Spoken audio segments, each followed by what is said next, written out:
It is my great privilege and honor to introduce Professor John Lewis Gaddis to you. And for the brief time that we have been able to host him here on campus, we've been so impressed by his warmth and his generosity with both his time and his intellect. John Lewis Gaddis is a leading Cold War historian and widely respected commentator on international affairs and American foreign policy. This widely discussed book, Surprise Security in the American Experience, our choice for the book of the semester this winter, provides a serious historical framework in which to discuss issues of unilateralism, preemption, and hegemony post 9/11. Professor Gaddis has authored numerous publications. His most recent book is actually not this book that we have selected, but his book on the Cold War. He's also authored another book, The Landscapes of History, How Historians Map the Past, for which he presented a seminar for history students yesterday, as well as numerous other articles and books. He teaches courses in Cold War history, grand strategy, which I might mention is one of the most popular undergraduate courses at Yale University and provides an opportunity for Yale undergrads to explore these ideas that Professor Gaddis will speak with us today on, international studies and biography, among others. In 2005, he was awarded the National Humanities Medal, and in 2003, he received the Phi Beta Kappa William Clyde Devan Award for undergraduate teaching. Professor Gaddis is the official biographer for the 20th century statesman George F. Kennan, who is well known for his containment strategies utilized by the U.S. during the Cold War. Professor Gaddis has taught at the Naval War College, Princeton University, Oxford University, and Ohio University. And at Yale University, he founded and currently directs the Contemporary Institute of History.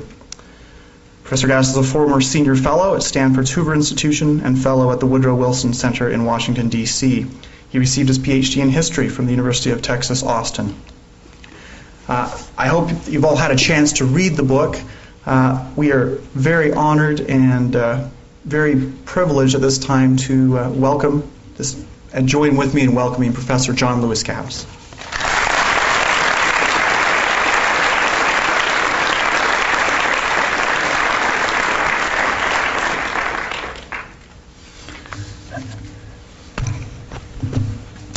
Thanks very much, Corey, Jeff. Thanks. Thanks to all of you for coming out on what has turned out to be quite a nice afternoon around here. It's a special honor to have this little book, Surprise Security and the American Experience, designated the book of the semester at Brigham Young. One advantage of this, I guess, for you guys is that it's a pretty short book. So this actually allows you a fair amount of time to do other things this semester, like ski or whatever. I mean, it could have been worse. It could have been War and Peace. It could have been the memoirs of Henry Kissinger. I mean, I think you're pretty well off with this. Yeah? Another advantage is that this occasion provides me with an opportunity to update the book, which came out almost exactly 2 years ago. A lot has happened since that time, and that's chiefly what I want to talk about here this afternoon. But not before emphasizing again what I said. The book came out 2 years ago. I feel it's necessary to do this because just last month, the journalist Fred Barnes published a new book on Bush called Rebel in Chief, in which he makes the interesting claim that President Bush read Surprise Security and the American Experience in the year 2002 and promptly decided to invade Iraq. This is not true. The president did read the book, but he could not have done so before the Iraqi invasion because the book had not been written yet. But no doubt, thanks to Fred Barnes, I will go down in history for having provoked the Iraq War. So what has the Bush administration actually done since the book came out? How has the Bush administration done? I think it has to be said at the outset that the last year and a half or so have not been a particularly good time for President Bush. After a surprisingly sweeping electoral victory in 2004, his most important domestic initiative, Social Security, fizzled and flopped. And despite 3 successful elections in Iraq, the insurgency continues, as we all know, and domestic support for the war has significantly declined. Iran held a democratic election, but this Iranian election produced a virulently anti-American government that seems bent on developing nuclear weapons and seems to be is threatening to use them against Israel. The handling of the Hurricane Katrina disaster, as we all know, was a disaster at all levels of government, city, state, and federal, but Bush got much of the blame for this, and it's probably fair that he should. The president's principal ally in the Middle East, Ariel Sharon, fell victim to a devastating stroke back in January, while the Palestinians in their first truly democratic election handed a surprise victory to another virulently anti-American and anti-Israeli party, Hamas. And the Dubai ports controversy caught the administration asleep at the switch. Whatever the merits of that deal itself, this was a heavy political blow to the president, hitting him where it most hurts by angering many of his own conservative supporters. I guess there is some consolation in the fact that the Canadians have elected a somewhat more pro-American government than they had before, but I rather doubt that that the White House sees this as offsetting all the other bad things that have happened in the course of the last year and a half or so. So that's got me to thinking as a historian about the beginnings of the second terms of other two-term administrations with a view to making a few comparisons. I go back to 1937, which was an unfortunate year for Franklin D. Roosevelt, who had just come out of a landslide re-election victory and had the bright idea of trying to pack the Supreme Court, which turned out to be a really bad idea. 1949, the first year of Harry Truman's second term, was a terrible year for him, what with the Soviet atomic bomb, the fall of China to communism, and the increasingly plausible evidence, which since has been confirmed by Soviet archives, that there really were spies operating within his administration. 1957, the beginning of Eisenhower's second term was not a particularly good year for him either, what with the Soviet launch of Sputnik and the development of the missile gap. 1973 was a truly dreadful year for Richard Nixon, what with the eruption of the Watergate scandal. 1985, the first year of Reagan's second term, looked reasonably good for him, except that the events leading to the Iran-Contra scandal were underway at that time. And 1997 looked pretty good for the comeback kid, Bill Clinton, except that the events leading to the Monica Lewinsky scandal were underway at that time.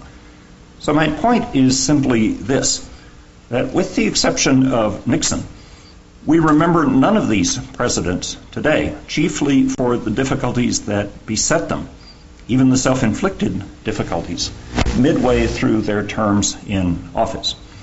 And when it comes to grand strategy within the international arena, several of these presidents, Roosevelt, Truman, Eisenhower, Nixon, and Reagan, are now seriously regarded by historians as having been highly successful practitioners of grand strategy.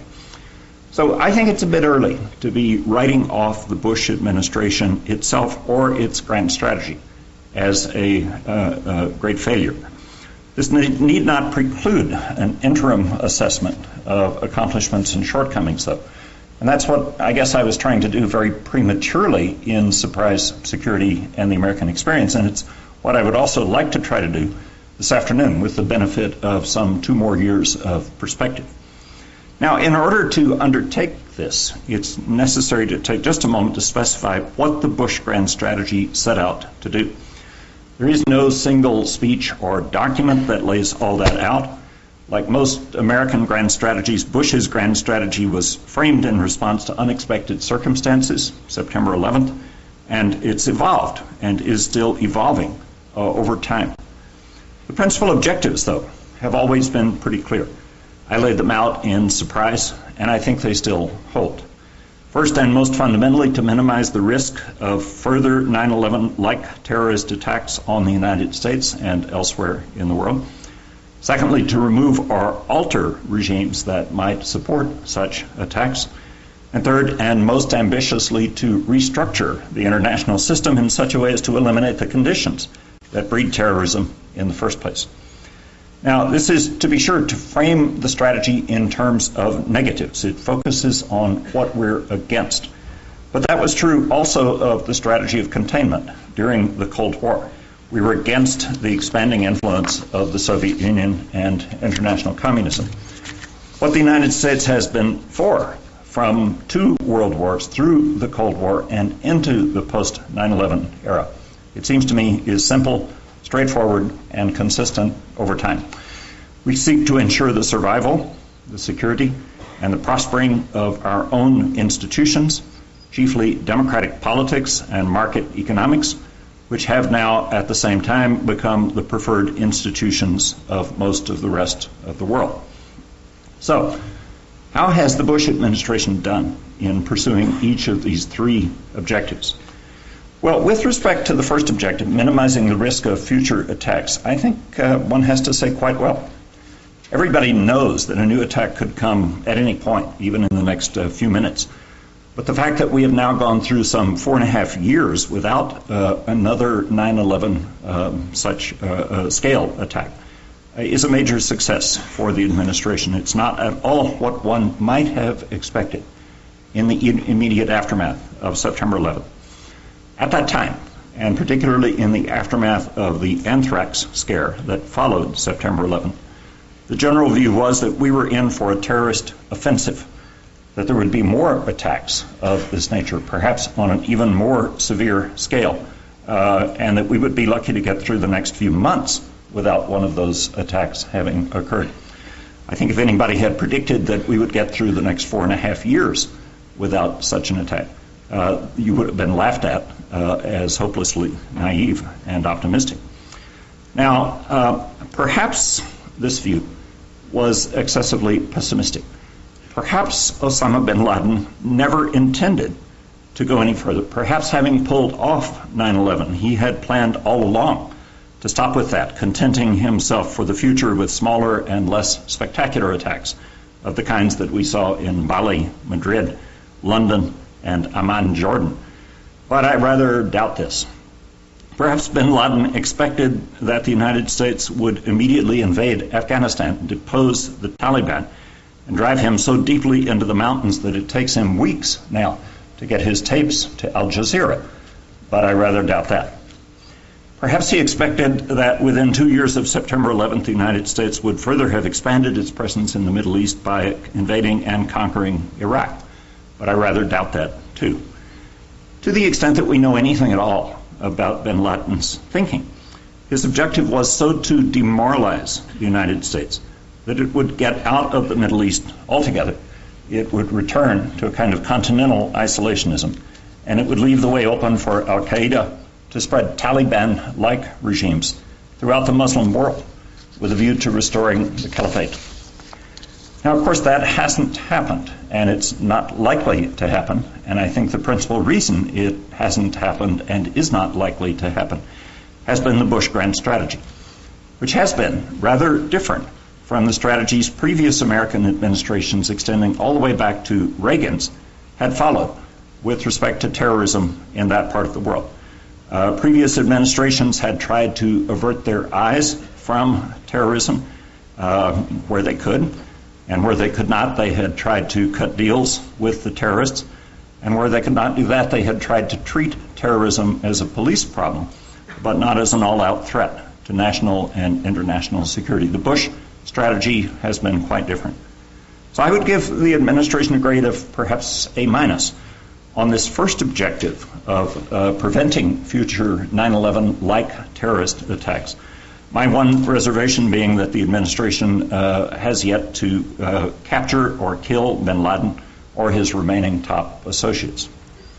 Now, the second objective of the Bush grand strategy was to remove or alter regimes that might be supporting terrorist attacks or might be thinking about supporting terrorist attacks.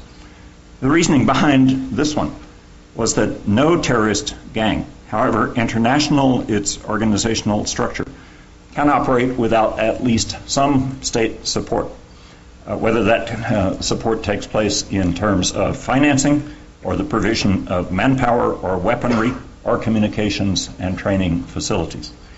That's precisely what the Taliban regime in Afghanistan had been doing. and the Bush administration was remarkably successful at eliminating the Taliban quickly, effectively, and at minimal cost.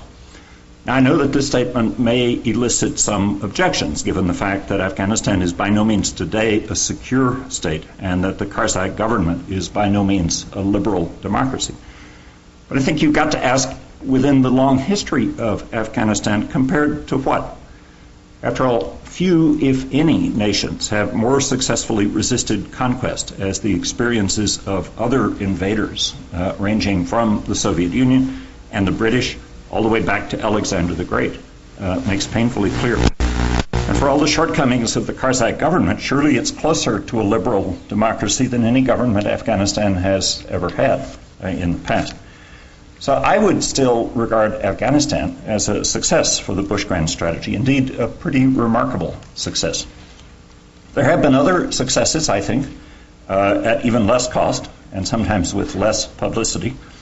One of the most striking ones has been Libya, where Colonel Gaddafi, a serial supporter of terrorism over many years, simply decided that there was nothing further to be gained from these activities and that he would rejoin the civilized world. Was the Bush strategy responsible for this? Well, only Gaddafi can say for sure when he writes his memoirs and opens his archives, but surely the Bush Grand strategy did not hurt in this regard. A second, more partial success, this situation is still playing itself out, is Libya, where the international backlash against the Hariri assassination in Lebanon last year brought about a long overdue withdrawal of the Syrians from Lebanon. And curiously, here the prime movers were that unlikely couple of George W. Bush and Jacques Chirac, who saw that issue in the same way and cooperated to help bring about that still ambivalent result. A third area of success, one that you don't read much about, is Algeria. This is a country that went through a violent civil war, pitting militant Islamists against a repressive government, and today it's reasonably calm, safe, and by some accounts is providing some of the best intelligence that we're getting on terrorist activities in the Middle East. You don't hear much these days about Morocco or Tunisia, and that's probably a good sign, because these countries are not headed for disaster as one might have expected. Even in Egypt, Saudi Arabia, and Pakistan, undemocratic states that are nonetheless our allies in the war against terror, I think it's probably fair to say that the situation is not much better, but also not much worse than what it was in 2001. These countries are a long way from truly free elections, but they're also a long way from becoming bases for al-Qaeda. And so in that sense, that's a moderate success too. I would also argue that Palestine is a mixed picture, both a success and a failure. Surely, in retrospect, Bush was right in taking the position for which he was much criticized at the time, that there was no point in trying to work with Yasser Arafat in seeking to advance the Israeli-Palestinian peace process. Arafat, too, was a serial supporter of terrorism, the only one ever to have won a Nobel Peace Prize, by the way. And I think very few people now would question the Bush strategy of simply freezing Arafat out and waiting for him to die, a very different strategy from that of previous administrations. Indeed, Arafat was the most frequent visitor to the White House in the preceding administration. Nor is Bush's embrace of Ariel Sharon any longer considered controversial, because Sharon did make progress where no Israeli leader before him had made progress in removing Jewish settlements from the occupied territory, despite the fact that Sharon had created many of these settlements. Sharon also defeated the Second Intifada, created a stronger base for a two-state solution than has ever existed before. And he realigned Israeli politics in support of that solution in a way that seems so far to have survived his departure from the scene. Finally, free and fair elections have been held for the first time ever in the Palestinian territories. The only problem is they produced a surprise victory for Hamas, an outcome that, together with the elections in Iran, have led some critics to say that the entire Bush strategy of promoting democracy in the Middle East is flawed. My question, though, would be, what was the alternative? Were we to tell the Palestinians or the Iranians that they could not have free elections, given what those people have been through over many decades as a result of not having free elections? And should it really surprise us, given the history of those decades in those places, that these first free elections should have produced anti-American and anti-Israeli regimes? What did we expect? I mean, you've got to start somewhere. And to have expected that start to be American flags and Israeli flags being cheered rather than spat on and burned in the streets of Tehran and Ramallah was a bit naive, it seems to me. One of the problems with democracy is that its results are sometimes unpredictable. The Bush administration has taken the position, however, that it prefers living with that problem over the ones that afflict authoritarianism. That authoritarianism is inconsistent with our own values, that authoritarianism is usually unsustainable, and that the results of authoritarianism can also be unpredictable. So if you're unwilling to see the Palestinians locked up, or if you're unwilling to see the Israelis driven into the sea, then a two-state solution looks like the best way to go. And if that's right, then it makes sense to have the governments of each of those two states accountable to the people who live there. And that means that sooner or later, Hamas will have to shift its attention from spewing hatred to making the buses run on time and ensuring that the plumbing works. And if they can't do that, they'll get kicked out and somebody else will take over. It's not a formula for immediate harmony in the Israeli-Palestinian peace process. But I think it does offer the best choice for both states of survivability, and so on balance, I would say this is a mixed record tilting toward progress. So what about the other problem with Iran, as well as with North Korea? That these are states that have supported terrorism in the past and are still seeking to obtain and may already have obtained weapons of mass destruction. How well is the Bush grand strategy of removing or altering dangerous regimes working in those areas? Has it actually provoked them into becoming more dangerous? In one sense, I think no. Both Iran and North Korea were well on the way to developing weapons of mass destruction before the Bush administration ever took office. It's worth recalling Clinton came close to taking preemptive action against the North Koreans in 1994 over this issue. But it certainly is the case that the Bush administration's open talk about preemption, which is something that no previous administration had talked much about, together with the Bush administration's use of that strategy in Iraq, I think it certainly is the case that this could well have reinforced the conviction on the part of the North Koreans and the Iranians that an actual or potential nuclear capability provides about the best insurance they can buy. And they're probably right about that. At the same time, I think it's important to note that for all the criticisms of the Bush administration's unilateralism, the administration has been careful to proceed multilaterally in both of these cases. And whether it would have done so as planned, the invasion of Iraq had gone as planned is something that we will probably never know. What does seem clear, though, for the moment, is this, that what happens with respect to North Korea and Iran is going to happen as a result of what the international community, the six powers involved in the North Korean situation, the United Nations and the European Union in the Iranian situation, decide to do. It's not likely to reflect one way or another decisions that the Bush administration has made alone. North Korea and Iran, then, I would say, fall under the heading of shared responsibility. Whatever the failures or successes there, they will almost certainly not be those solely of the Bush administration. That surely is not the case, though, when we come to Iraq, another supporter of terrorism, for which the Bush administration must accept sole responsibility, whether for better or for worse. Iraq is, therefore, the single case most likely to determine how history is going to view the Bush grand strategy. The first thing I think to be said about Iraq is that it certainly did not go according to plan. So let's start with what the plan was. The administration gave at least 6 reasons for invading Iraq.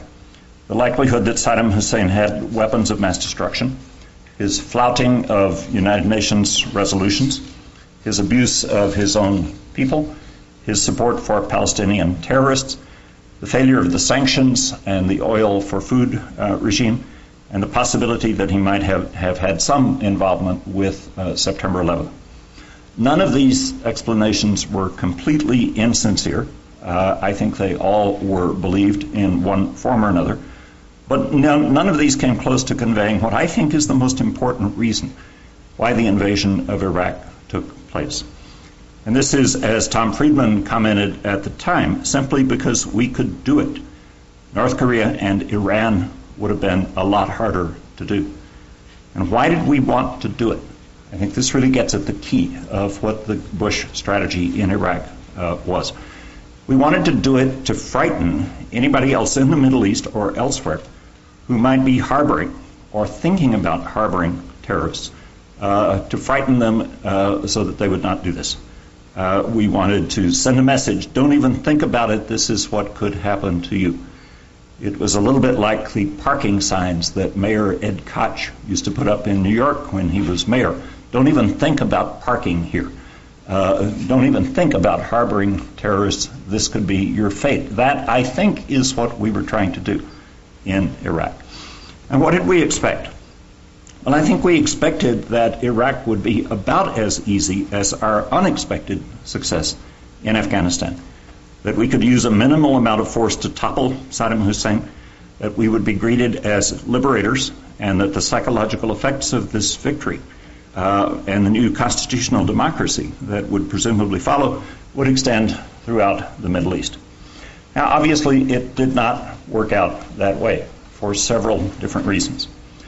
First of all, the administration failed to get the multilateral support it had expected for this invasion, both to legitimize it and to provide at least some of the manpower necessary to carry it out. There's little point now in trying to go back and assess blame for this failure. There's enough blame on all sides to go around, but plenty of it does lie in Washington, I think. Secondly, the administration failed to recognize that it would need more troops to occupy the country than it had to invade the country. This was a classic failure of planning of the first order. We know this syndrome in the Grand Strategy Seminar as the dog and car syndrome, by which I mean dogs spend a lot of time thinking about chasing cars and actually chasing cars, but they spend very little time about thinking of what they would actually do with a car if they actually caught one in the first place. Something like that happened with the Bush administration in this regard. Third, the occupation policies that the administration improvised, and there is no other word for it, failed to reflect the complexities of Iraqi domestic politics. Wheels had to be reinvented several times. Fourth, there was inexcusable laxity in administering the occupation so that the actions of a few at Abu Ghraib were allowed to compound concerns that already existed about the treatment of prisoners in Guantanamo, with results that came close to compromising fatally the most convincing moral justification for the invasion, which was Saddam Hussein's own dismal record of abusing human rights. And finally, the administration failed to prepare the American people for the sacrifices that Iraq would involve. For the president to have declared, quote, mission accomplished, unquote, at a time when well over 90% of the casualties were yet to be suffered, was smug self-congratulation. It was not really grand strategy. And so is history likely to regard Iraq as Bush's Vietnam, as so many of the administration's critics and so many of my Yale faculty colleagues seem to think it is? I think not, for several reasons. First of all, in Vietnam, the insurgents had the support of a state, North Vietnam, which in turn had the military and economic support of two superstates, the Soviet Union and China. And there is nothing like that level of support, external support, for the Iraqi insurgents. Secondly, the human costs of the Iraq war have yet to approach anything like the level of Vietnam. After 3 years of fighting in Vietnam, the weekly toll of American combat deaths was running into the several hundreds. And of course, Vietnamese casualties were much higher than that. Every death in war is a tragedy.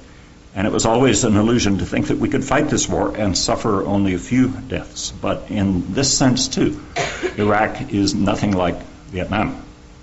Third, the economic costs of the war are a good deal smaller.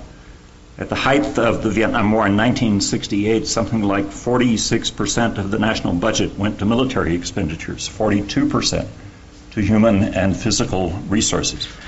This year, the figures will be about 19% going to military expenditures and something like 70% for human and physical resources. In 1968, we were spending about 9.5% of gross domestic product for military operations and defense. This year, the figure will be about 4%.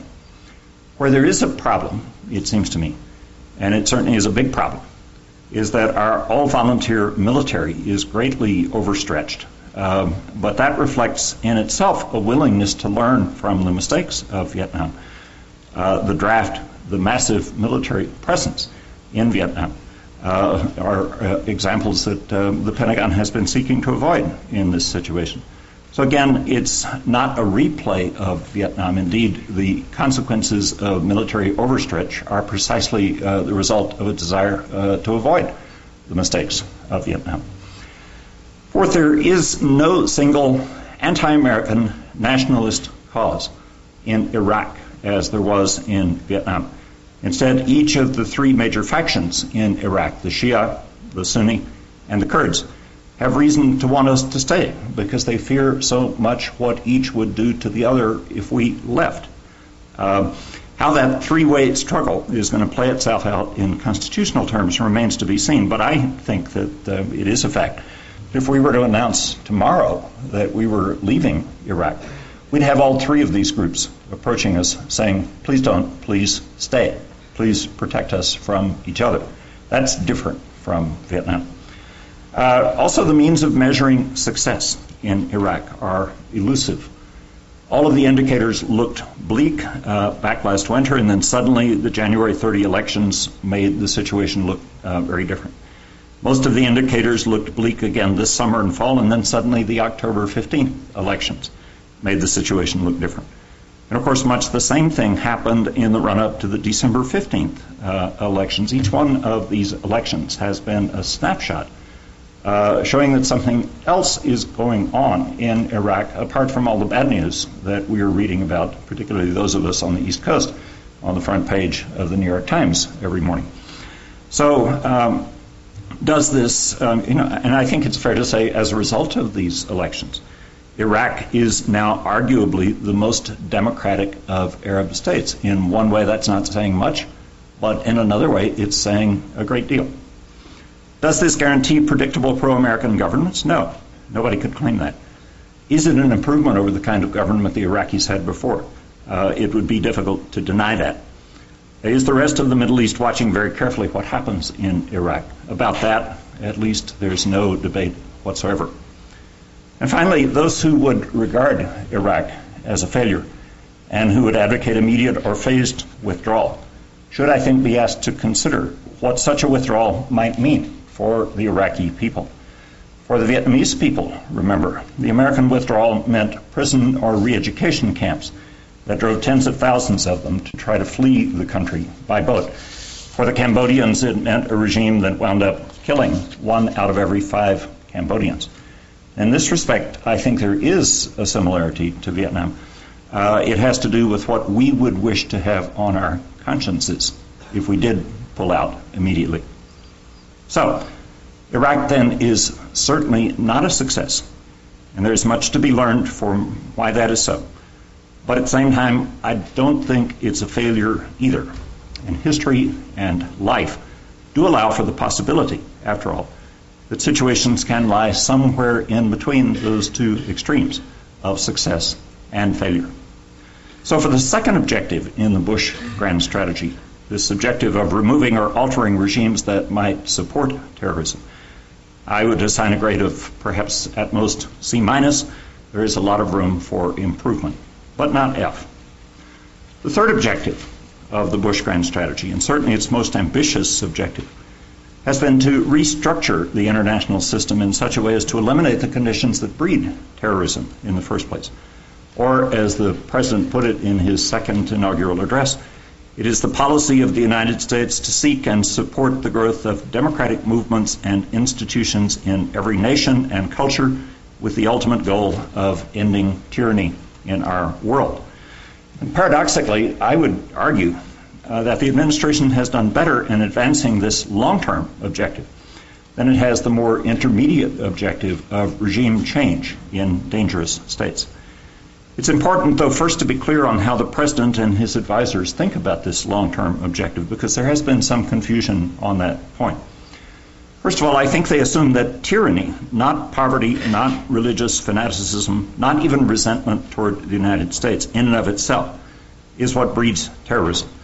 Because when when governments deny their people opportunities for political expression and economic development, those people fall into the kind of despair that makes them susceptible to the appeals of religious fanaticism and the terrorism that it tends to produce. And in this, it seems to me the administration's thinking resembles rather closely that of the architects of the Marshall Plan back in 1947, who saw the enemy as the despair that could make Europeans susceptible to the appeal of communism, and who saw the solution as one of rebuilding Europe for the purpose of eliminating that despair. Despair itself was the enemy. That requires then containing and rolling back authoritarianism, just as our Cold War strategy required containing and ultimately rolling back the Soviet Union and international communism. And secondly, as the analogy to the Cold War suggests, the administration sees the containment, rolling back, and ultimate elimination of tyranny as a long-term objective, not something to be accomplished this year or within this administration or even within this decade. It is, as the president was careful to say in his inaugural, the work of a generation. Third, the Middle East is the focus of this new strategy, though not the sole target. One part of the world where tyranny is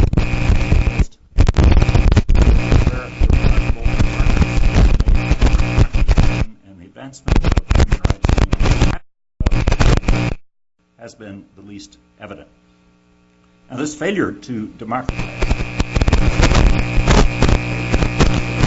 tyrants was not, the administration insists, because of anything in Islamic culture that precludes democracy.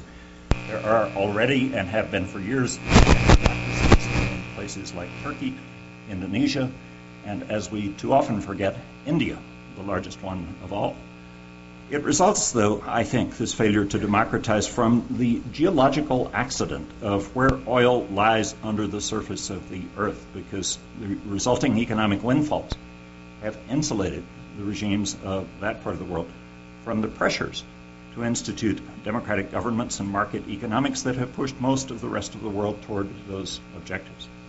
So in this sense, it is all about oil, but not in the way that Michael Moore and other critics of the administration would have you believe. Or had the administration's only objective here been access to oil, then surely the administration would have done what certain officials of the United Nations bureaucracy and certain members of the Security Council did in fact do, which was to cut a deal with Saddam Hussein, leaving him in power, in return for which he would sell us all the oil that we needed. We did not make that kind of cynical deal. So what the administration has really been trying to do, I think, is to break the link between oil and tyranny in the Middle East, which is what it believes has fueled and financed terrorism in that part of the world. That's the other thing Iraq is all about. Not just removing Saddam Hussein, not just scaring other states that might support terrorists, but trying to show that a major oil-rich Islamic state in the middle of the Middle East can develop, if not a democratic government by American standards, then at least a constitutional government that allows its people to choose their own leaders and protects their rights. And the assumption is that if this can be made to work, even halfway well in Iraq, then the effects will spread elsewhere in the Middle East without the need for military intervention. Iraq can become for that part of the world what Germany and Japan were for Europe and East Asia after World War II. It's meant to be the domino that causes other dominoes to topple, but in our favor. Now, obviously, there are a lot of questions to be raised about all of this. How can we expect Iraq to serve as a model for the Middle East when we've screwed it up so badly? That's a great question. But it's also why it's so important to make what we're doing in Iraq ultimately succeed, to stick with it. Because if we should fail there, as we did in Vietnam, The dominoes that topple will be multiple, and they will surely not be toppling to our advantage. It's also another question that frequently is raised is this: if tyranny is our target in the Middle East, how can we continue to have tyrannical or at least authoritarian allies like the Saudis, the Egyptians, or the Pakistanis? I would answer for precisely the same reason that Franklin D. Roosevelt and Winston Churchill chose to fight alongside Stalin's Soviet Union in defeating Hitler's Germany. You can't take on all tyrants at once. Sometimes you need help from one tyrant to get rid of another tyrant. But you can set the objective. You can set the long-term objective, and the administration indeed has done this, of having no tyrants left at some indefinite point in the 21st century. And that's in itself a major conceptual and intellectual achievement of this administration. No other American administration has committed itself to the objective of simply having no tyrants left by some point, an unspecified point, sometime in the 21st century. I think it's a worthy cause. Can it work? Well, yeah, I think there actually is some evidence that it can work. First of all, look at history. The long-term trends extending as far back as the American Revolution itself have shown the progressive spread of democracies and a diminishing number of tyrannies. And trends that are that deeply rooted are not likely to reverse themselves overnight. Secondly, look at the present. What alternative vision do the opponents of the Bush grand strategy have to offer? From what I can see, the alternative vision that our adversaries have to offer is some kind of gigantic Taliban empire. If you had to bet on which vision, Bush's vision of a democratic world with no tyranny, or the Taliban vision of a gigantic caliphate, if you had to bet on which of these visions is going to be the most attractive over the long term to the people of the Middle East, which one would you choose? I think I know which one I would choose. And finally, look at the future. The test of a good grand strategy is to specify destinations. Where do you want to be 2, 3, or 4 decades from now? The Truman administration did this successfully during the early days of the Cold War. It set a destination. That destination was a world safe from the Soviet Union and international communism, and the United States stuck to it through all kinds of setbacks until the strategy finally prevailed. What better destination is there out there right now for us than a world in which democracy has become universal and tyranny has become extinct? All of which brings me around to one final question, and that is, why isn't the Democratic Party behind this strategy? This strategy of seeking to spread democracy and end tyranny in the world, after all, is in the best tradition of Woodrow Wilson, Franklin D. Roosevelt, Harry S. Truman, John F. Kennedy, Jimmy Carter, and even if you consider his military interventions against tyranny in the Balkans, Bill Clinton. But I fear that too many Democrats, certainly the ones I know around Yale, answer this way, that if George W. Bush is in favor of making the world safe for democracy, then we, the Democrats, have to be against it. We can no longer be interested in promoting freedom. One friend even told me last year that it was fine for Clinton to have come to the rescue of the Bosnian Muslims and the Kosovars, but if the Iraqis had to be rescued by Bush, they would have been better off remaining under Saddam Hussein's rule. Now, this position, I think, manages to be both silly and morally offensive at the same time.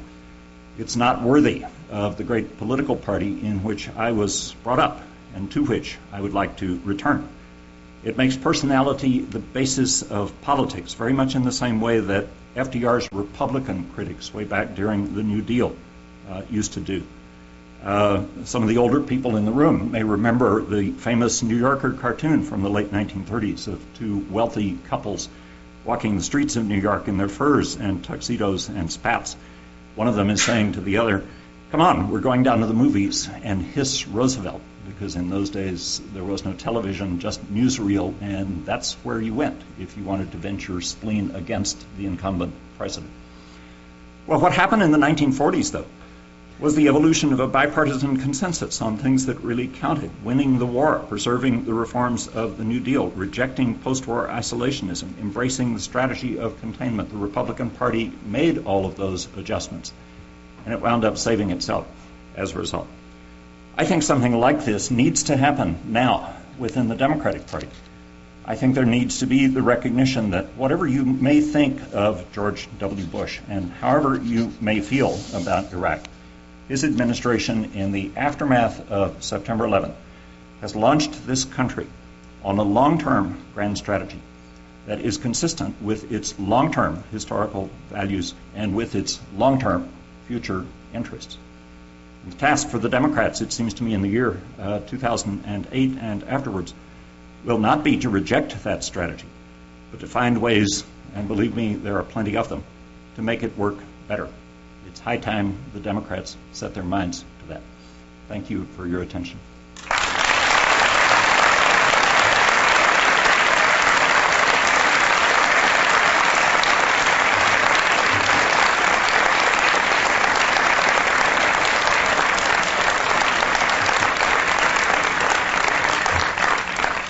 I'm told we have some time for questions, but I also know that some of you have to run off to other things, so please don't be shy about doing that. I won't take it personally if you do.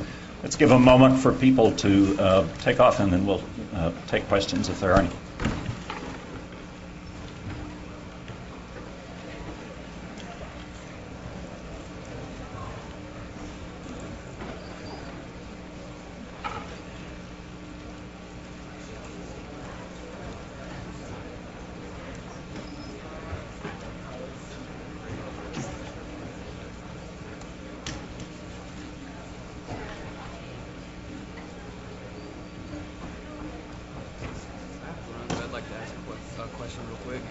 Mr. Biddle wrote an article that we read for our class in Foreign Policy magazine this last month. How do you feel about his strategy? I haven't read it. He says that unlike Vietnam, he doesn't want to be Vietnam. He says that it is more of a social struggle between the tribes. And so if we pulled out, it's kind of like what you said, the best strategy we could have is to fight against each other. Not against each other, but... Well, that's kind of what I'm saying, too, that there's a balance of power that actually is to our advantage. That would be our advantage, too. Yeah, I think so. So you don't want to do this cynically. You don't want to have them killing each other. Yeah. But I think you can take advantage of the tensions between them and say... I thought it was probably one of the best proposals I've heard. It's in our interest, in their interest, to not have a civil war. Yeah. Well, thank you. I appreciate it. Yeah, thanks. Okay. All right, I think we can take questions now, if there are any. We have a microphone over here in the back.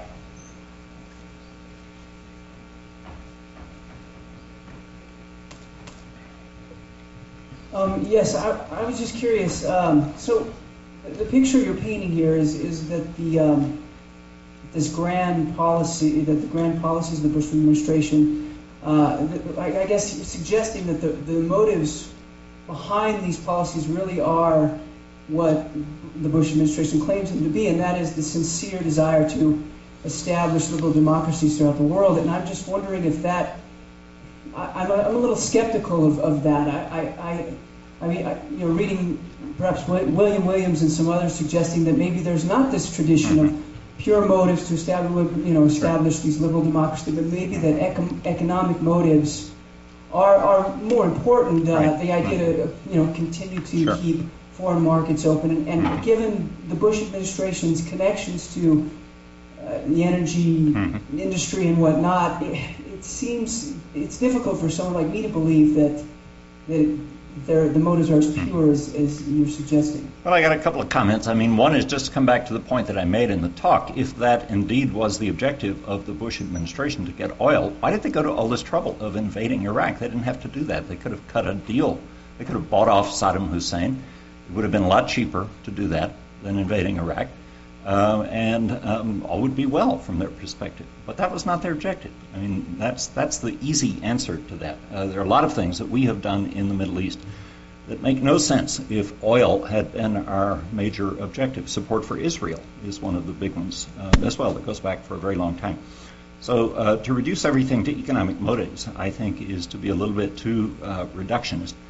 The other thing I would point out is that this president of the United States is a believing evangelical Christian, and he is absolutely serious about that. Even though that does not always come out in his public pronouncements, it certainly does when you talk to him personally. It does when you talk to the members of his staff. These people are believers, and what they're doing is trying to find a way to link belief and values and principles to the national security interests of the country. Now that shocks a lot of people, particularly East Coast liberals, who tend to forget that that's actually very American. That's how this country has operated through much of its history. And Bush is hardly the first religiously faithful and believing president of the United States who sought to link up principles and geopolitics. There are a lot of others as well, Woodrow Wilson being the most notable, but by no means the only one. So I think we've got to give credit to that as well. And finally, I think there is another proposition in thinking about history, which is always useful to keep in mind. It's best, even contrary to William Appleman Williams, it's best to assume that people actually mean what they say. Because as history has shown, most of the time they do. Ronald Reagan went around talking all the time about abolishing nuclear weapons. Nobody believed him. And yet he was dead serious. And it came out at Reykjavik in 1986 that, in fact, he was. So most of the time, I think people say what they mean. Remember that trying to maintain some elaborate facade, some elaborate conspiracy, is hard work. It takes a lot of trouble to maintain a conspiracy. Maybe if you're Henry Kissinger, you can operate at several different levels of explanation and justification. But I'm not even sure that Henry Kissinger was capable of doing that. So don't be taken in by the easy explanations, or at least don't be taken in by the explanations that assume that the most credible argument to explain someone's motives is the most cynical argument. I'm not sure that's always true, or even most of the time true. Yes?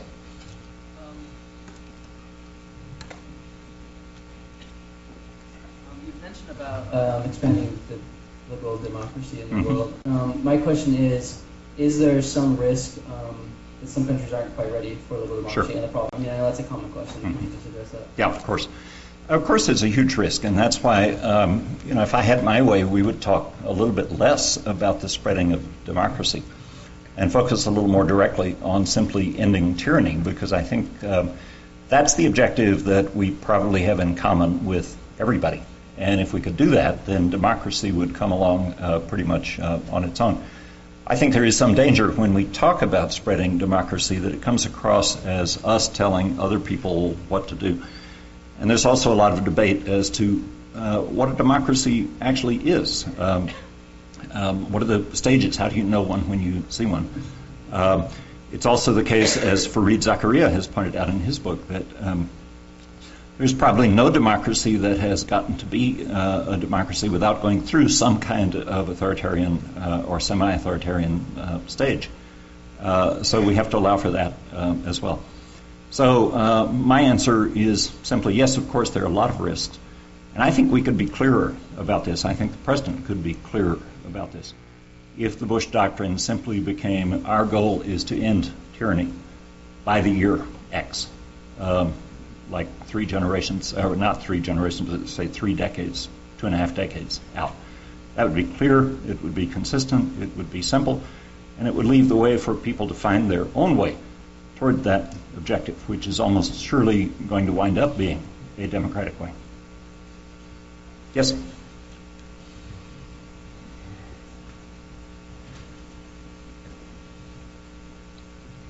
It seems to me that if the Bush administration wants to be promoting democracy and good relations overseas, that it's been making a lot of threats, such as don't state-sponsor terrorism, don't create weapons of mass destruction, or we'll come get you.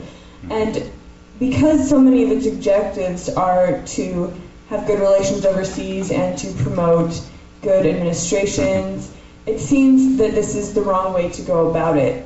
From my experience, living overseas before and during the Bush administration, they've actually damaged a lot of their international prospects and relations more than they've helped them. Yeah.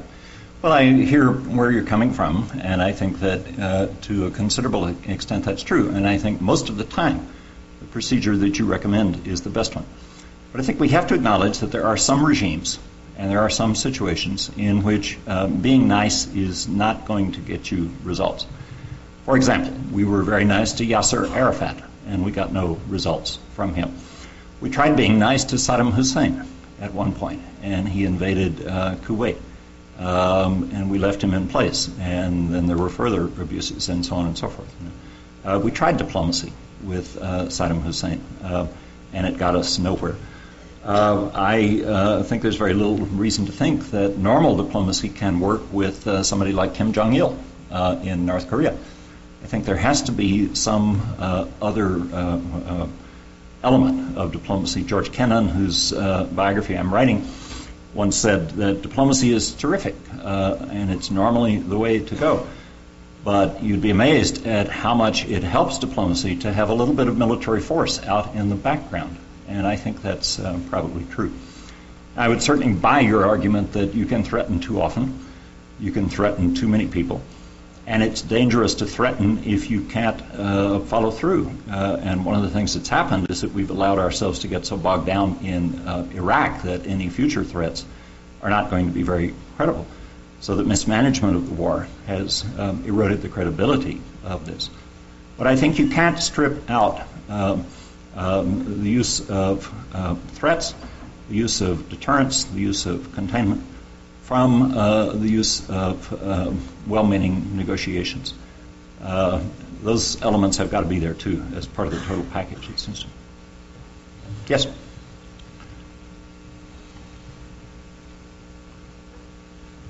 Professor, you talked a little bit about, in your book, you talked a little bit about how the United States had the advantage of having kind of a greater evil to turn to in the Cold War, right? And because of that, we were able to build a consensus among states that were friendly to us and kind of opposed to states that were friendly to the Soviet Union, and that we're threatening that position now because in our aggressive pursuit of, in our aggressive offensive against terrorism and tyranny, we are, kind of alienating one-time allies like NATO members. My question was, if we were to continue on this grand strategy, obviously we're not doing so as much because we've been including other countries in Iran and in North Korea, but if we were going to continue unilaterally, who do you see emerging as the counterbalance to the United States? Right. Well, first of all, the administration's strategy is not one of proceeding unilaterally. Its preference is to proceed multilaterally. And it has done that in virtually every situation except the Iraq situation. And it certainly sought to do that in the Iraq situation. It spent quite a lot of time and energy at the United Nations and in diplomatic negotiations with allies trying to get support. So it's not as though they failed to try to do that. And it's clear that that's their preference. I think they understand clearly what you're saying. What we have to do, I think, is continue to work on that. It is a different situation in the sense that we don't have the Soviet Union anymore. Looking back on it, I'm tempted sometimes to write a kind of historical revisionist account or perhaps spy novel making the argument that the entire Soviet Union was a CIA plot because the Soviet Union was so convenient for us. It was such a great enemy out there because it did a lot of the diplomacy for us. It was so threatening and ham-handed in its own diplomacy that it did a lot of our own work for us. We don't have anything out there quite like the Soviet Union in the sense of a big superpower threat. We do have, however, the danger of terrorism. We do have the debate that's going on within the Islamic world, which we don't read enough about in this country, but it's extremely important. The huge debate that is going on among Muslims about what kind of society they want. And each terrorist atrocity, it seems to me, tends to generate still more supporters very quietly with no publicity among Muslims who say that's not the way we want to live. And you can see that percolating out sometimes in the public debate, but mostly it's behind the scenes. But I think it's highly significant. And it seems to me that while the terrorists don't exactly play the same role that the Soviet Union does, at the same time, there is a kind of dynamic at work that works against them. Because the more violent their attacks, the more enemies they are going to generate. And probably the more friends we will have in that situation. So paradoxically, the fact that we have generated some enemies is, in a kind of a perverse sense, some sign of success on our part, because, as I said at the outset, we have deterred or prevented some of these big 9/11-like attacks. So I think it works both ways, and we have to be aware of that as well. It's very tricky to figure out how you evaluate what I would call street sentiment. That is, when people go out and burn American flags in various Middle Eastern countries. One test that you can apply, and you might try this the next time you're at a flag burning somewhere in some Middle Eastern country, you might just try catching one of the flag burners and offering him or her a scholarship to BYU and see what happens. I think you would find a lot of these people would just be delighted to give up flag burning and come to Yale or to BYU or whatever. And that suggests that there is some kind of superficiality to this phenomenon. And I think we have to understand that and allow that there are some deeper currents beneath the surface that we don't always see or read about. Yes? That Saddam Hussein and maybe a handful of others were the only ones that knew that there actually weren't. That they wanted the world to think that they did. Yes. My question is, what effect do you think this is going to have on public opinion on the current administration? This is going to help a lot?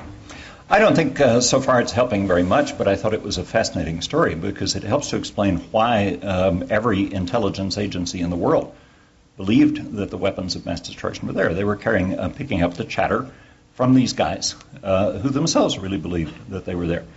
And we have the confirmation now that Saddam Hussein knew they weren't, but hadn't told anybody or had told very few people until the very last minute, at which point they say, oops. So this helps to explain the intelligence failure in the West. Is it going to change minds of people on the current debate on Iraq? Probably not. I think those minds are pretty firmly set at this point.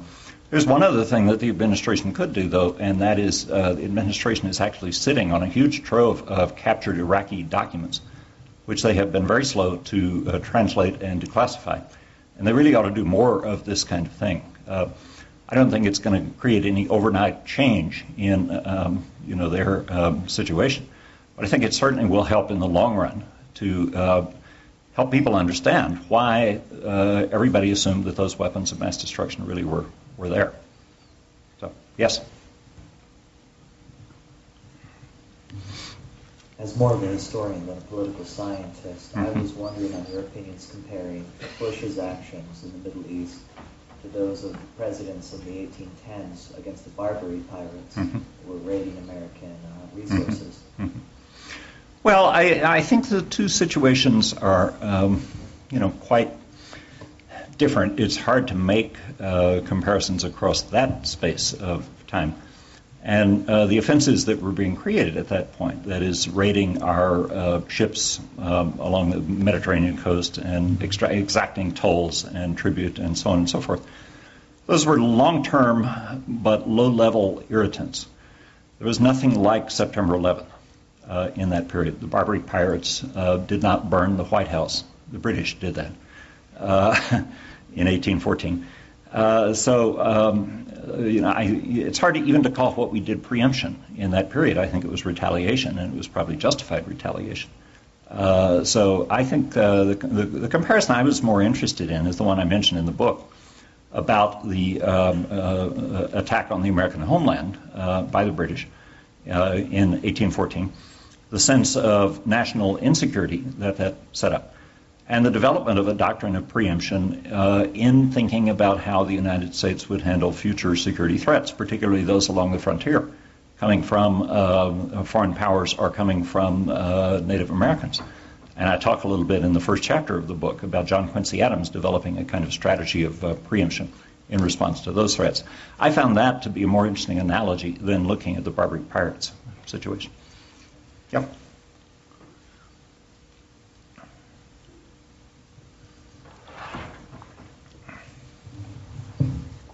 Thank you. I just want to thank you for your thoughtful analysis. I wish that news programs would spend more time with your analysis being portrayed as an alternative. I think the Bush administration, unfortunately, has kind of dropped the ball in making their case, though I believe it was a good one. Yep. I also am in agreement with you when you discussed the reason for going into Iraq. I think that the burden of proof was not on the United States to prove that you had it, but yet on Saddam. Yeah. And yet we have to prove our word that when we make a treaty, we're going to go good with it. My question is, one thing that I don't see mentioned on many news reports or by many analysts is the fact that in Iraq, the terrorists, or new-bred terrorists, as argued, is a growing problem because we're helping breed terrorists, and the terrorists are coming in and causing strife. But I think one thing that's not covered is the fact that those terrorists are coming from nations that we can't engage. We can't enter into Pakistan's sovereign territory, and engage these terrorists, whereas if they're in Iraq, we own that territory in the sense that we can engage them. Do you think that's a positive in the Iraq conflict? Well, it's a positive and a negative both. I mean, it obviously makes our life a lot more difficult there, and it makes the process of securing the country much more difficult. But on the other hand, one of the things that's become fairly clear is that many of these terrorists are coming in from the outside. If you look at the letter to Zarqawi from Zahiri that was released by the CIA back in the fall, it was pretty clear. Also, some of the bin Laden pronouncements that Al-Qaeda now sees Iraq as the great battleground, as the great recruiting area, and where the competition is taking place. So even if Al-Qaeda was not tied up directly with Saddam Hussein at the beginning in 2001, 2002, 2003, Al-Qaeda is tied up in Iraq right now, which it seems to me makes Iraq all the more important. Where is the best place to engage Al-Qaeda? Well, I'm kind of with you. I think that, first of all, it's hard to engage them anywhere because they're mostly invisible, but it's probably easier to engage them in Iraq than it is in countries where we don't have control and cannot easily enter without violating national sovereignty. How long is this going to go on? Well, I think it's going to go on until we get to the point where the Iraqi people are sufficiently fed up with the violence that they turn those guys in. And that has actually been happening. I mean, one of the little-known statistics over the last year or so is that the number of turn-ins by the Iraqi people just reporting to the American military who the terrorists are, where they are located, has gone up, I think, I may be wrong about this, but I think by something like a factor of 10. You don't hear about this in the paper. You hear about it when you talk to the guys who've served over there. But it doesn't make the papers very much. So if that process continues, then Al-Qaeda is going to find itself operating under more and more difficult conditions. I think that's already happening. One of the reasons they have shifted to soft targets is because we've made it a lot more difficult for them to hit hard targets. So they're now hitting innocent civilians. That's a sign of weakness on their part, not strength. The fact that they tried to blow up a wedding party in Jordan 5 or 6 months ago was a sign of weakness. The fact that they tried a very ineffectual operation against the Saudi oil fields about 2 weeks ago and didn't get beyond the first line of defense, that's a sign of weakness on their part. So one way to read the evidence is that what's going on is actually that they are getting pretty weak, and that our strategy actually is succeeding in that regard. This is highly debatable, but that's one way that you might look at the evidence. Yes, sir? I just have a question. It seems like U.S. is fighting currently against Middle East, which is mostly Islamic world, and I think so far U.S. is succeeding because Islamic world is not united, they're split. Sure. What if they would eventually decide to join into coalition and start toppling U.S. as international police? Do you think that can happen? That the Islamic world could unite in an anti-U.S. coalition? I think it's most unlikely because the Islamic world is too big, too diverse. And I'm not sure, what you mean by uniting against the United States. Do you mean militarily, economically? Probably the economic weapon would be the one that would be the most effective, that is controlling oil flows. But again, that could hurt, it wouldn't just hurt the U.S., it would hurt Europeans, it would hurt others around the world, so it's hard to target that very precisely at these. I think it's an unrealistic prospect simply because the Islamic world is so divided. And what really is happening, as you know, is a war that's going on within the Islamic world. It's not quite, as Sam Huntington said, a clash of civilizations. It's a clash within a civilization about what their future is going to be. And the United States has taken one side in that clash, and of course that makes it an enemy to the other side in that clash. But does it mean that the Islamic world is capable of uniting against us? No, I don't think so. Mm-hmm. You talked a little while ago about how by the difficulties, unexpected difficulties that we've had in the Iraqi campaign, that we've undermined our credibility in our in one of the primary objectives of that campaign, namely to discourage further uprisings, further terrorist states and things like that. Do you think that in the case specifically of Hugo Chavez and also Iran in their nuclear program, do you think that we've inadvertently given them extra leverage to use against us, knowing that we're not in a position to do anything? Yeah, I think to some extent we have. It seems to me that it's pretty clear that when you get bogged down in a situation like this, and it's pretty clear that you would have some difficulty mounting a major military operation somewhere else in the world, that may encourage some people. But I'm not sure how realistic a prospect it ever was that we were going to invade Venezuela and bump off Chavez. I mean, I think that that's pretty unlikely. Chavez is playing a game, which other Latin American leaders, including Fidel Castro, have played for a long time, which is simply to do everything they can to make the United States look bad in Latin America. That's not too hard to do. We have a not very good history in that part of the world. And Chavez can play games like offering cheap oil to the, most recently, cheap heating oil to the citizens of New Haven, Connecticut, even, who are buying it in an effort to discredit the Bush administration. But Chavez presents no huge national security threat any more than Fidel Castro in the years after the Cuban Missile Crisis did. So it seems to me that part of our response has simply got to be to treat, just not to get upset by Chavez, because that's what he's trying to accomplish. He is by no means the most important problem that we face. I do think it is in our interest to have a mobile military capability which could take action on short notice in some part of the world if there were a real reason to do it, as there was in Afghanistan. And I do worry that our overstretched military has made that more difficult in Iraq. So I hope that the administration will find ways to lower its military presence. I think it's working toward that aim. And at the same time, we'll find a way to sustain its own military and make it possible for us to have that capability, and we're stretched.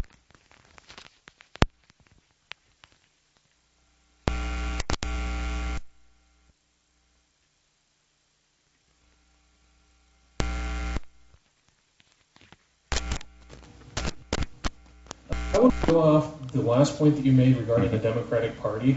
I think that most of us in this room could probably agree with the strategy of the Bush administration as you articulated. In most situations, there's quibbles here and there. I personally think that there's too much of a military industry and but irregardless of strategy, it seems to me that the real problem today is tactics. In the sense that the Bush administration has largely failed in a lot of the tactics it's chosen to carry out its strategy, and then and also in terms of communication, articulating to the American people why we're making the foreign policy choices we're doing, the sort of vision that you talk about today.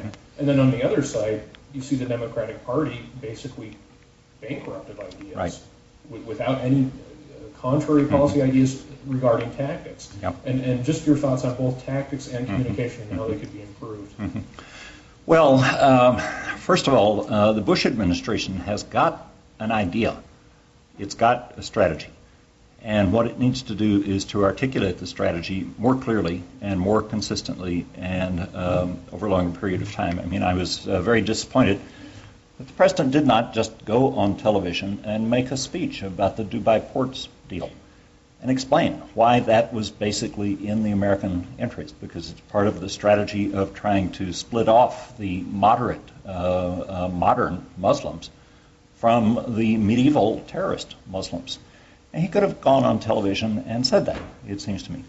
I don't know whether he would have carried public opinion or the Congress on that, but he made no effort to do that, and there have been several other cases where he's made no effort to do that sort of thing. And it's a different pattern from where he was in the first term, and I'm not sure what the explanation is. It could be exhaustion. I think it probably is staff exhaustion. Those people have been there for a long time, working very hard. But it's pretty clear what's needed there. The strategy is in place. The problem is to articulate it. It's harder for the Democrats because they don't have a strategy. You're absolutely right. They have no viable alternative to the Bush grand strategy. And at the same time, they are not courageous enough to say that Bush is right in certain regards and to make the Bush strategy their own strategy and then show how they could do it better. So they are in a much more severe situation, it seems to me. Articulation is not going to be enough when you have nothing to articulate, and that's where the Democrats are at this point, it seems to me. Yes, sir.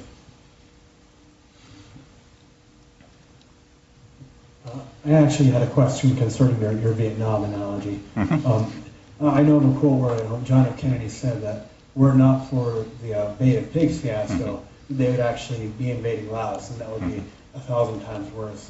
Now, I've heard the argument that in that context, it almost became a Laotian war rather than a Vietnam war. I'd just like to hear your comments on that. Well, that's a fairly remote problem of history at the moment, but the fact was that both the Americans and the Russians concluded that Laos was not really a feasible place to carry on competition, and so a neutralization agreement was reached between the Americans and the Russians there. In 1962, it was one of these rare instances in which we both said, this is an area where our vital interests are not engaged and which could really be a swamp dragging us down, and we both agreed on that. So that's really what happened, I think, in Laos. To speculate as to what would have happened if we had gone in there is counterfactual history, and we can all play this game and we can write novels and whatnot on this, but they are novels, so we have to just say, here's what happened and here's why it happened, and it happened by mutual agreement in that case. Yes, sir. You used early on the word despair. How much of a factor in the Middle East is the lack of educational opportunity, hunger, poverty among the rank and file that contributes to this whole thing? Well, it depends on what Middle Eastern country you're talking about, it seems to me. I mean, there are rich and poor Middle Eastern countries, as you know. And in some countries, like Pakistan, for example, poverty and the lack of education, or the fact that the only educational opportunities are coming through the madrasas, is a real problem. On the other hand, a country like Saudi Arabia is over-educating its population in the sense that it's able to provide free education plus a lot of other things for free, but it's not really able to provide jobs for the people it educates. So that's a different situation. So I think, again, it's difficult to generalize about a part of the world that is so diverse on this. There are several different problems that are relating in one way or another to education and the relationship between that and poverty and wealth, it seems to me. Yes, in the back.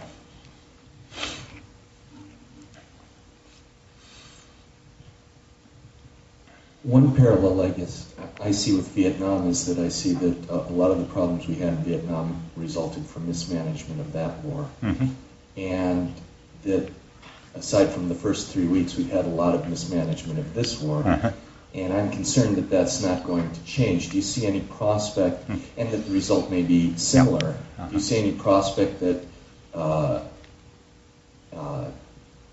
the management of this situation that the administration is learning and doing better. They seem to have been awful slow to learn from their mistakes. Well, let me give you a really scary thought. Most historians, most military historians, now acknowledge, in fact, I think almost all do, that in the final stages of the Vietnam War, from the replacement of General Westmoreland onward, so 1969, the United States was actually winning the Vietnam War on the ground. We were defeating the insurgency. The Tet Offensive was a huge defeat for the North Vietnamese. And in military terms, we won that war. We lost it at home.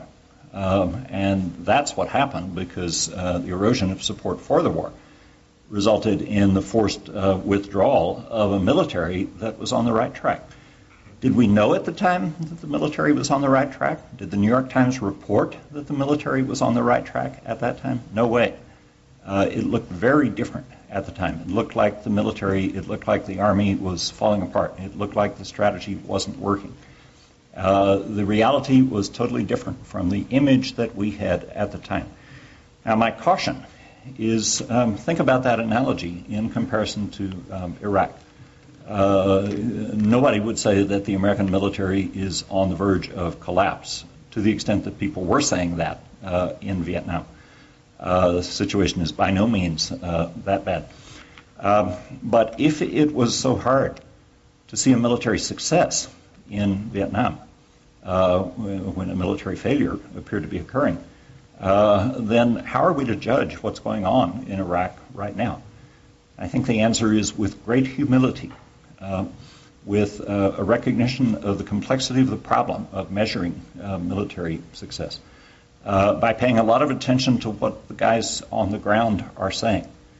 And that is much more optimistic from the conversations I've had than what you get from the pundits who come in and visit for a week or so.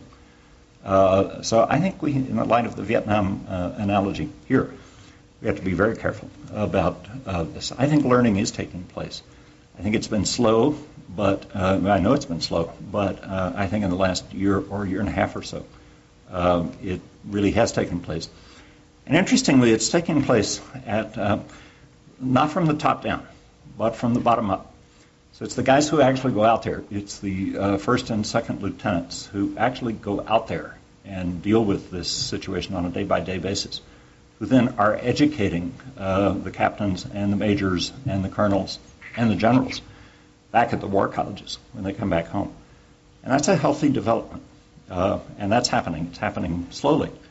But tactics are changing, as far as I can tell. And the situation, I think, in that sense, is improving. And that learning is taking place, I believe. Yes? Many have commented on the muscular use of presidency by this president. And I'm wondering if you would comment on two regards. How does his activities as wartime president compare to other modern wartime presidents? And second, is this an important and necessary part of his grand strategy, or is it a detriment to his grand strategy? Is what? Muscularity of the Bush administration. Oh, come on. I mean, you have to make allowances. He's a Texan. I'm very sensitive about this. I'm one too. We are discriminated against, you know. Of course we're going to... What was it we were talking at lunch, Tony? What's the joke?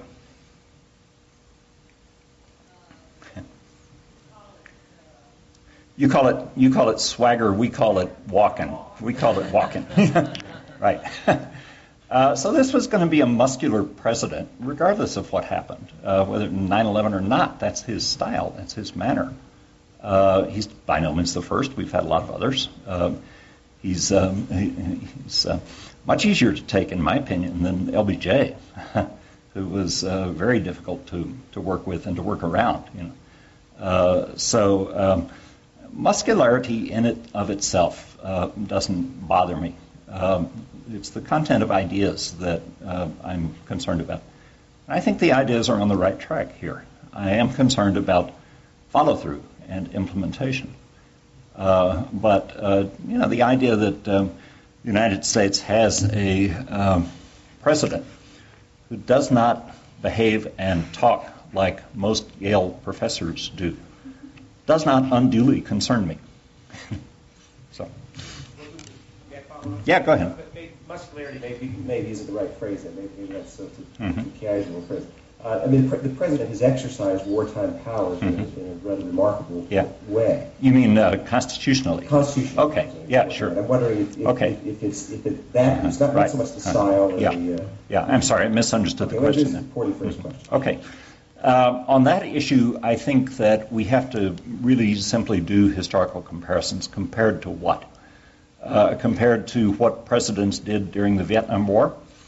Well, LBJ was doing wiretaps, intercepts, subversion of student organizations, turning the FBI loose on people. Nixon was doing it as well.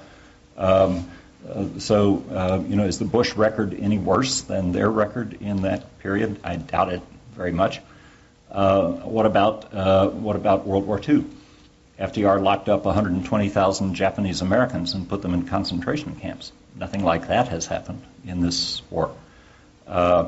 What about World War I and the Red Scare that took place? And what about Lincoln and the suspension of the right of habeas corpus in the Civil War? We have a long history of civil rights, civil liberties being abridged in wartime.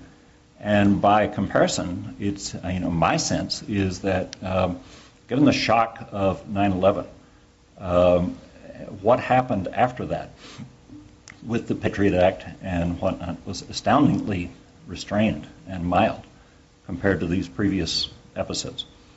So we can all talk individually about these things, and we can say, isn't this shocking or isn't it horrible? But I think we always have to ask the question, compared to what? That's where I'd come down. Yep.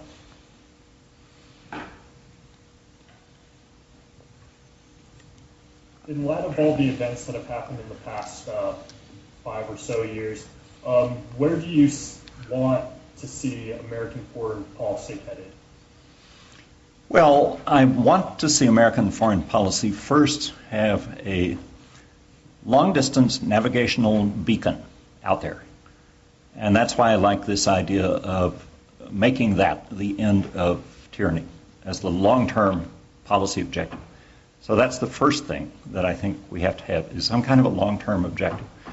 I think we have that. I think the administration has set this now. Maybe not as clearly or as consistently as it should, but I think conceptually it's there. It has done that. It has set that as the long-term objective. Once you have a navigational beacon like this, then it makes it easier to know when you're veering off course, as you surely will do in the process of trying to get there. If you have no navigational beacon, you're just wandering around. And it seems to me that's what was happening in the Clinton years. There was no long-term sense of what the objectives of American foreign policy actually were. I've already said several times that I think the execution of our strategy in the middle range could be a lot better than, in fact, it is. I think that the president could very well at this point dispense with the services of some of his top advisors who've been there for a long time and should be allowed to write their memoirs. Because he is extraordinarily loyal to his subordinates, but loyalty is not always the quality to be prized when you're thinking about the execution of policy. So I think this could be done. We've already talked about more effective public explanation of the policy. I don't have a lot to recommend by saying that the substance of policy should dramatically change. The whole drift of what I was saying today and the whole drift of what I think is that we are on the right track. But we surely, we would do well to apologize more directly for the abuses at Abu Ghraib. We are dismantling that prison. I think we would do well to get rid of Guantanamo and either let those people go or charge them with crimes. There are some things that have been left adrift which have hurt us very badly in this country. So there are things that could be cleared up. There's no question about that. But this president has 3 years to go, and there is a lot of room for maneuver. My concern is that his loyalty to his staff or to his subordinates and perhaps his exhaustion may prevent him from regaining or seizing the initiative as other presidents have done. But most of the time presidents do regain the initiative. They do bounce back from these bad fifth years. And so I think that's still possible. Yep.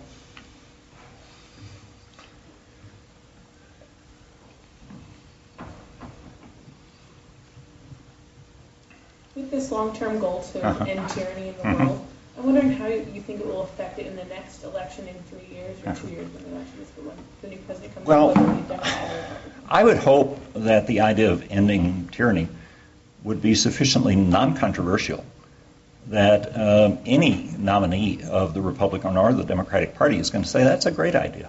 We are for that. And it doesn't matter who came up with it. We are for it. That's what America stands for. And that the debates would then be over how best you achieve that objective. That's the way the Cold War worked.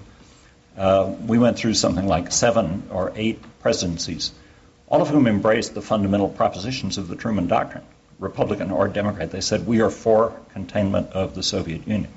Let's find a way to make it work better. So that's what I would hope would happen, is that the debate could be taking place at that level. At the moment, it's not taking place at that level. At the moment, the position of the Democratic Party, as far as I can tell, is simply, if Bush is for ending tyranny, we are against it. And the superficialities reel on from there.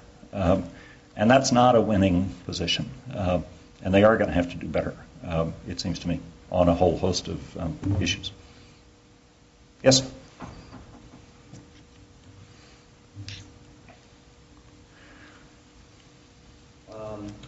I forget which month it was when Senator Lieberman made that comment that politics should stop at the water's edge. Right. Which he meant by saying that in the time of war, that politicians of both sides of the aisle should support the commander-in-chief. Mm-hmm. At what point in American history would you say that this policy has stopped in being practiced by the majority of the American politicians? Well, the historical record on this is mixed, but the statement was actually made, I believe, first in World War I, and it's become a fairly famous statement that politics should stop at the water's edge. They don't, of course, always. They did not. In the aftermath of World War I, partly because of Woodrow Wilson's miscalculations with regard to the League of Nations and the Versailles Treaty, to a considerable extent they did stop at the water's edge during World War II. Certainly in large part because of the sophistication and skill with which Franklin Roosevelt ran the war and at the same time built a bipartisan consensus domestically. I think for the most part they stopped at the water's edge during the Cold War, because there were very few fundamental debates about the overall objective of containing the Soviet Union. There were debates, as I said a while ago, about how to do it most effectively. I do think that we've gotten into a situation now with the 24/7 news cycle and with the personalization of politics and the fact that there are so many people in this country who have nothing better to do than to spout off on television. It's amazing. Why couldn't they go out and weave baskets or something more useful than that? But the fact that we have so many people who are doing that contributes to the creation of bogus issues. Dubai Ports was a very good example of that. And that makes it very difficult to maintain this principle that you have articulated. It's not a totally new problem. But I think it's something that we should strive to fix, because I think at the moment it's hurting us more than anything else out there. Yeah. Just had a question about, you mentioned how oil is a major problem in terms of creating these rogue states, including South America and the Middle East. Yep. I'm just wondering, to your knowledge, how domestic policy would affect that, and if the Bush administration has any track record or any way of doing that. So. Actually, the answer is no, and this is another one of the failings of the Bush administration, is that they have not really come to grips with the American oil dependency, which does, in part, create the opportunity by driving the demand for oil, the high oil prices, does itself create the opportunity that allows some of these rogue states to function. So if you read Tom Friedman in the New York Times, every other column that Tom does is on this point. And I agree with him. He, of course, faces the problem. Tom Friedman is not the President of the United States, and were Tom Friedman to be the President of the United States, he would have to think about the domestic political consequences of the price of gasoline doubling or tripling in this country. But somebody is going to have to think about that at some point, because most of you have been to Europe, most of you have been to other parts of the world, and you know what the price of gasoline is there. It is double or triple the price that it is here. So for whatever reason, there is a kind of artificial subsidy of low gasoline prices in this country, mainly as a result of our tax policy. And sooner or later, that really is going to have to change. It's nothing new. It's been going on for years, and it surely goes back to the first energy crisis in the 1970s. But this is yet another bullet that the Bush administration has not bit. You're right. Yeah.